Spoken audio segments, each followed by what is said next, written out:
Welcome friends, இது உங்கள் butterfly lady junction. நம்மக்கிட்ட தைக்க கொடுக்குறவங்க இப்போ இடுப்பு ஏற்றி போகுது, அதை சரி பண்ணி கொடுங்க அப்படின்னு சொல்லி நம்மள்ட்ட கேட்டிருந்தாங்கன்னா நம்ம அதை எப்படி சரி பண்ணுறது அப்படிங்கிறத இந்த வீடியோவில் பார்க்கலாம்.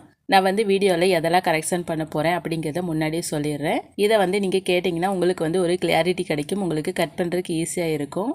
நீங்கள் புதுசாக இந்த சேனலுக்குள்ளே வந்திருக்கீங்க அப்படின்னா சேனலை சப்ஸ்கிரைப் பண்ணிக்கோங்க. அப்போ தான் இது போல் வீடியோஸ் உங்களுக்கு நோட்டிஃபிகேஷனில் வரும். சரி, ஓகே ஃப்ரெண்ட்ஸ், இப்போ எனக்கிட்ட அளவு கொடுத்தவங்க என்ன சொல்லி கொடுத்தாங்க அப்படிங்கிறத நான் ஃபஸ்ட்டு சொல்லிடுறேன். இந்த ப்ளவுஸ் கொடுக்கும்போது பார்த்தீங்கன்னா இடுப்பு அவங்களுக்கு ஏற்றி போயிட்டே இருக்காம். அவங்களுக்கு இடுப்பு ஏற்றி போகும்போது முன்னாடி கிளாத் ஃபுல்லாக இறங்கிடுது அப்படின்னு சொல்லியிருந்தாங்க.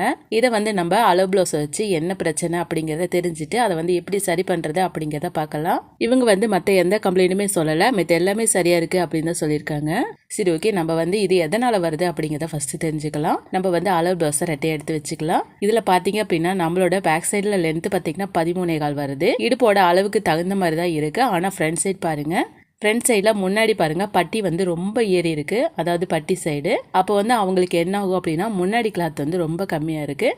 அதனால தான் அவங்களுக்கு பேக் சைடு ஏற்றி போயிட்டுருக்கு. இதை நம்ம கட் பண்ணும்போது எப்படி சரி பண்ணுறதுங்கிறத பார்க்கலாம். சரி, ஓகே ஃப்ரெண்ட்ஸ், நம்ம கட் பண்ண போகிற ப்ளவுஸ் பார்த்தீங்கன்னா சாதா ப்ளவுஸ் தான். அதுவும் பார்த்தீங்கன்னா கிராஸ் கட்டிங் தான். இவங்க 80 பாயிண்டில் கிளாத் எடுத்து கொடுத்துருக்காங்க. இவங்களோட அகலம் பார்த்தீங்கன்னா 41 இன்ச்சு. 41 இன்ச்சு அப்படின்னா 80 பாயிண்ட் கரெக்டாக இருக்கும். கொஞ்சம் கூட இருந்துச்சுன்னா கண்டிப்பாக பத்தாமல் போய்ட்டும். எக்ஸ்ட்ராவாக கிளாத்து கேட்டு வாங்கிக்கோங்க. சரி, ஓகே, நம்ம அளவு ப்ளவுஸ் எடுத்துக்கலாம். நம்ம அளவு ப்ளவுஸில் அகலம் எவ்வளோ இருக்குது அப்படிங்கிறத ஃபஸ்ட்டு பார்த்துக்கலாம். எனக்கு பார்த்தீங்கன்னா கரெக்டாக ஒரு சைடு 20 வருது. ஒரு ஆம்கோல்லேருந்து இன்னொரு ஆம்கோல் வரைக்கும் எடுத்துக்கலாம். நம்ம அளவை எடுக்கும்போது நான் உங்களுக்கு ஒன்றுன்னா சொல்லிவிட்டு அதை எப்படி மார்க் பண்ணுறதுங்கிறதையும் சொல்லிடுறேன். நீங்கள் கரெக்டாக ஃபாலோ பண்ணி மார்க் பண்ணிக்கோங்க. உங்களோட அளவு ப்ளவுஸில் என்ன அளவு வருதோ அதை நீங்கள் ஃபாலோ பண்ணிக்கோங்க. நான் எந்த இடத்துல எல்லாம் கரெக்ஷன் சொல்லணும் அதை தெளிவாக கேட்டுட்டு நீங்கள் கரெக்ஷன் பண்ணிக்கோங்க. சரி, ஓகே ஃப்ரெண்ட்ஸ், நம்ம அளவு எப்படி எடுக்கிறதுன்னு பார்க்கலாம். ஃபஸ்ட்டு நம்ம அளவுகளை பார்த்துட்டு அதுக்கப்புறம் நம்ம பேக் சைடை கட் பண்ணலாம். ஃப்ரெண்ட்ஸ், நம்ம ஃபஸ்ட்டு அகலம் எடுத்துக்கலாம். அகலம் கரெக்டாக 10.25 வருது. சுருக்கம் இல்லாமல் பார்த்து எடுத்துக்கோங்க, இல்லைன்னா உங்களுக்கு எக்ஸ்ட்ரா இல்லைன்னா கம்மியாக வந்துடும். அதுக்கப்புறம் நம்ம உயரம் எடுத்துக்கலாம். ஷோல்டர்லேருந்து நேராக கீழே வரைக்கும் பாருங்கள், எனக்கு 13.25 வருது. உயரம் கரெக்டாக எவ்வளோ இருக்குது அப்படிங்கிறத பார்த்துக்கோங்க. இடுப்போட எண்டு இருக்குது பாருங்கள், ரொம்பவே இழுக்க வேணாம், லைட்டாக இருக்கிறது எவ்வளோன்னு பார்த்துக்கோங்க. எனக்கு 13.25 வருது. அதுக்கப்புறமே நம்ம அப்படியே பின் கழுத்து எவ்வளோங்கிறத பார்க்கலாம். ஸ்கேல் எடுத்துக்கோங்க. பின் கழுத்தோட அளவு இருக்குது பாருங்கள், அந்த இடத்துல ஸ்கேல் வச்சுக்கோங்க. இப்போ நம்ம ஷோல்டர்லேருந்து ஸ்கேல் வரைக்கும் எவ்வளோ இருக்குது அப்படிங்கிறத பார்த்துடலாம். எனக்கு கரெக்டாக 8 இன்ச் வருது. கரெக்டாக 8 இன்ச் வருது. நம்ம எழுதி வச்சுக்கலாம். உங்களுக்கு இறக்கம் கேட்டிருந்தாங்கன்னா மார்க் பண்ணும்போது இறக்கம் வச்சுக்கலாம். சரி, ஓகே, அடுத்ததாக பார்த்திங்கன்னா நம்ம ஆம்கோலோட லென்த் எவ்வளோ இருக்குதுன்னு பார்க்கலாம். ஆம்கோலோட லென்த்தும் ஆம்கோலோட ரவுண்டும் ரெண்டும் வேறு வேறு. நம்ம ஆம்கோலோட லென்த்து மட்டும் தான் பார்க்குறோம். ஆம்கோலோட எண்டில் பாருங்கள் ஸ்கேல் வச்சுக்கோங்க. கரெக்டாக எவ்வளோ வருதுங்கிறத பார்க்கலாம். எனக்கு கரெக்டாக 5.5 இன்ச் வருது. சரி, ஓகே, அடுத்ததாக பார்த்திங்கன்னா நம்ம கழுத்தை அகலம் எடுக்கலாம். கழுத்து அகலம் எடுக்கிறதுக்காக பாருங்கள் நம்ம ஷோல்டரை 2ஆக மடிச்சுக்கலாம். கழுத்துக்கிட்ட பாருங்கள் நமக்கு சமமாக பிடிச்சிட்டு இந்த இடத்துல சென்டரில் மார்க் பண்ணிக்கோங்க. சென்டரில் மார்க் பண்ணிங்கன்னா தான் நமக்கு கழுத்து அகலம் கரெக்டாக கிடைக்கும். கழுத்து அகலம்னா என்ன, ஷோல்டர்னா என்ன அப்படிங்கிறத ஃபஸ்ட்டு தெரிஞ்சுக்கோங்க. நான் சொல்லும்போது மார்க் பண்ணுவேன்ல, அதை நீங்கள் கவனிச்சுக்கோங்க. இப்போ நம்ம கழுத்து அகலம் தான் எடுக்க போகிறோம். கழுத்தோட கேப் இருக்குது பாருங்கள், அதுதான் கழுத்தோட அகலம். ஸ்கேல் எடுத்துக்கோங்க. நம்ம இப்போ மார்க் பண்ணோம்ல அந்த இடத்துல வச்சுக்கலாம். நேராக வச்சுக்கோங்க. இப்போ நம்ம ஷோல்டருக்கும் நம்மளோட ஸ்கேலுக்கும் இடையில எவ்வளோ இருக்குது அப்படிங்கிறத பார்க்கலாம். இதுதான் நம்மளோட கழுத்து அகலம். இந்த மாதிரி அளவு எடுக்கும்போது கழுத்து அகண்டு போகாமல் பார்த்துக்கோங்க, இல்லைன்னா அளவு அதிகமாக வரும். கரெக்டாக வச்சுக்கோங்க. இப்போ நம்ம அளவு எடுத்துக்கலாம். எனக்கு கரெக்டாக 3.25 வருது. இதை நீங்கள் கரெக்டாக எடுத்துக்கோங்க. ஏன்னா இது அதிகப்படுத்திட்டிங்கன்னா உங்களுக்கு கழுத்து அகலமாக போயிடும், உங்களுக்கு தெரியும்னு நினைக்கிறேன். சரி, ஓகே, அடுத்தது நம்ம ஷோல்டர் எடுத்துக்கலாம். ஷோல்டரோட சென்டருக்கு பாருங்கள், அதுதான் நம்மளோட ஷோல்டரோட அளவு.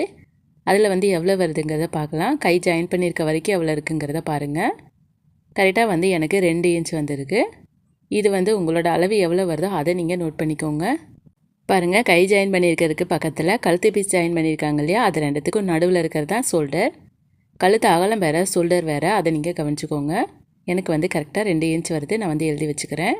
இப்போ நம்ம பேக் சைடோட அளவுகள் எல்லாமே எடுத்துட்டோம். இப்போ எப்படி நம்ம சாதா ப்ளவுஸில் கட் பண்ணுறது அப்படிங்கிறத பார்க்கலாம். பேக் சைடில் பார்த்திங்கன்னா எந்த கரெக்ஷனுமே நம்ம பண்ண போகிறது கிடையாது. எல்லாமே நம்ம ஃப்ரண்ட் சைடில் தான் நம்ம கரெக்ஷன் பண்ண போகிறோம். அதனால் பேக் சைடில் இருக்க அளவை நம்ம அப்படியே எடுத்துக்கலாம். சரி, ஓகே, நம்ம சாதா ப்ளவுஸ் எடுத்துக்கலாம். இதை நல்லா அயன் பண்ணி எடுத்துக்கோங்க. ரொம்ப சுருக்கம் இருக்கக்கூடாது, அந்த மாதிரி பார்த்துக்கோங்க. ஃபஸ்ட்டு நம்ம இடுப்பு மடிச்சடிப்போம். அது உங்களுக்கு தெரியும்னு நினைக்கிறேன். கரெக்டாக 1.25 இன்ச் மார்க் பண்ணிக்கோங்க. இப்போ வந்து நம்ம நேராக கோடு போட்டுடலாம். அடுத்ததாக நம்ம வந்து இடுப்போட உயரம் வந்து எடுத்தோம். அது வந்து கரெக்டாக 13.25, அரை இன்ச்சு சேர்த்துக்கோங்க. 13.25 வச்சு மார்க் பண்ணிக்கோங்க. நான் வந்து மார்க் பண்ணும்போது மேலே உங்களுக்கு நம்பர்ஸ் வந்து வந்துடும். அதுபடி நீங்கள் உங்களோட அளவை மார்க் பண்ணிக்கோங்க. இப்போ வந்து நம்ம மேலே கோடு போட்டுடலாம். அகலம் வந்து கரெக்டாக 10.25 எடுத்தோம் இல்லையா, அந்த 10.25 மார்க் பண்ணிக்கலாம். சில பேருக்கு பார்த்திங்கன்னா அகலம் வந்து மார்க் பண்ணுறதே புரியாது. மொத்தமாக பார்க்க போனால் நம்மளுக்கு வந்து 40 வரும். அதை வந்து நம்ம ஒரு சைடாக பிரித்தோம் அப்படின்னா நம்மளுக்கு 10.25 தான் வரும். நம்ம அளவு எடுக்கும்போது 2ஆக தான் நம்ம மடித்து அளவு எடுத்திருப்போம். அதனால் நம்மளுக்கு 20 வந்துச்சு. உங்களுக்கு புரிஞ்சிருக்குன்னு நினைக்கிறேன். அடுத்தது நம்ம வந்து கழுத்து அகலம் எவ்வளோ எடுத்தோம், 3.25 எடுத்தோம், அதை வந்து மார்க் பண்ணிக்கோங்க. அதுக்கு பக்கத்தில் தையலுக்கு வந்து இந்த பக்கம் போட்டுருங்க. 2 வந்து நம்ம ஷோல்டர் எடுத்தோம். 2 பக்கத்தில் நம்ம வந்து தையலுக்கு போட்டுடலாம். மார்க் பண்ணிவிட்டு பக்கத்தில் தையலுக்கு ஒரு மார்க் பண்ணிடுங்க. அதுக்கப்புறம் நம்ம வந்து பின் கழுத்து எடுத்தோம். இதில் வந்து 8 இன்ச்சில் அரை இன்ச்சு சேர்த்து 8.5 மார்க் பண்ணிக்கோங்க. தையலுக்கு வந்து விடணும். இப்போ வந்து நம்ம கட்டம் போட்டுடலாம். ஆம்கோலோட லென்த் எவ்வளோ எடுத்தோம், கரெக்டாக 5.5 எடுத்தோம். இதில் வந்து தையலுக்கு அரை சேர்த்து 6 மார்க் பண்ணிக்கலாம். நீங்கள் வந்து பார்த்து மார்க் பண்ணுறீங்க அப்படின்னா வீடியோவை நிறுத்தி வச்சுட்டு பொறுமையாக மார்க் பண்ணுங்கள். அதுக்கப்புறம் வீடியோவை ஆன் பண்ணிக்கோங்க. இப்போ வந்து நம்ம கட்டம் போட்டுட்டோம். அடுத்தது நம்ம வந்து ஆம்கோலோட ரவுண்டாக வரையலாம். என்கிட்ட வந்து ரவுண்டு ஸ்கேல் இருக்குது. நான் வந்து அதை வச்சு வரைஞ்சிக்கிறேன். உங்கள்கிட்ட ரவுண்டு ஸ்கேல் இல்லை அப்படின்னா நீங்கள் வந்து 1 இன்ச்சு மார்க் பண்ணி வரைஞ்சிக்கோங்க. நம்மளோட ரவுண்டு பார்த்திங்கன்னா ஷோல்டர்லேருந்து ஆம்கோலோட கடைசி எண்டு இருக்குது பாருங்கள், அது வரைக்கும் போகணும். அந்த மாதிரி நம்ம வந்து ரவுண்டு போடணும். அப்போ தான் நம்மளுக்கு சுருக்கம் இல்லாமல் வரும். நீங்கள் வந்து இந்த மாதிரி ஸ்கேல் பட்டன் ஸ்டோரில் கிடைக்கிது, வாங்கிக்கோங்க. அடுத்ததாக பார்த்திங்கன்னா நம்ம வந்து பின் கழுத்து வரைஞ்சிக்கலாம். பின் கழுத்து பாருங்கள், நம்மளுக்கு வந்து க்ளோஸாக தான் அவங்க போட்டிருந்தாங்க. அதனால் க்ளோஸாகவே வரைஞ்சிக்கலாம். அவங்களோட கழுத்தை வந்து ஏற்றி இருக்கா இறக்கி இருக்காங்கிறத கவனிச்சிக்கோங்க. சரி, ஓகே. பின்னாடி வந்து நம்ம எந்த ஆல்ட்ரேஷனுமே பண்ணலை, அதே அளவு தான் போட்டிருக்கோம். தையலுக்கு மட்டும் நீங்கள் வந்து சேர்த்து மார்க் பண்ணி கட் பண்ணிக்கலாம். இப்போ வந்து நம்ம வரைஞ்சதை கட் பண்ணி எடுத்துக்கலாம். இதே மாதிரி உங்களோட பேக் சைடில் என்ன அளவு வருதோ அதை நீங்கள் மார்க் பண்ணி கட் பண்ணி எடுத்துருங்க.